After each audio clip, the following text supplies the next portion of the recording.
झाडीतून आला रडण्याचा आवाज. जवळ जाताच काळजाचा ठोका चुकला. आईच्या मृतदेहा शेजारी बसलेली चिमुकली. नक्की काय घडलं पाहूया. तेलंगणातील रंगारेड्डी जिल्ह्यातून माणुसकीला लाजवणारी एक घटना समोर आली आहे.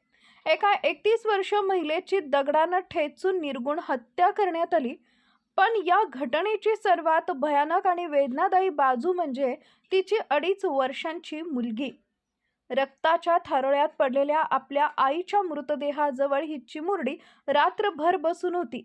भूक, तहान आणि प्रचंड भीती असतानाही ती आपल्या आईला उठवण्यासाठी टाहो फोडत होती, पण आई कायमची झोपी गेली होती.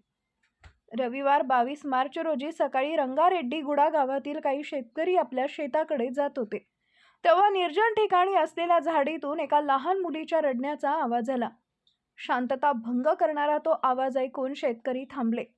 आवाजाच्या दिशेने गेल्यावर समोर जे दिसलं ते पाहून शेतकऱ्यांच्या पायाखालची जमीनच सरकली.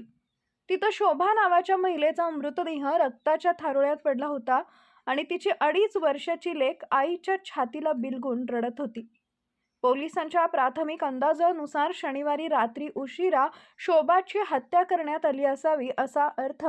ती चिमुरडी त्या घनदाट अंधारात रक्ताचा वास आणि आईचा थंड पडलेला देह पाहून अख्खी रात्र तिथंच होती. पोलिसांनी घटनास्थळावरून एक मोठा दगड जप्त केलाय, ज्यानं शोभाचं डोकं ठेचण्यात आले.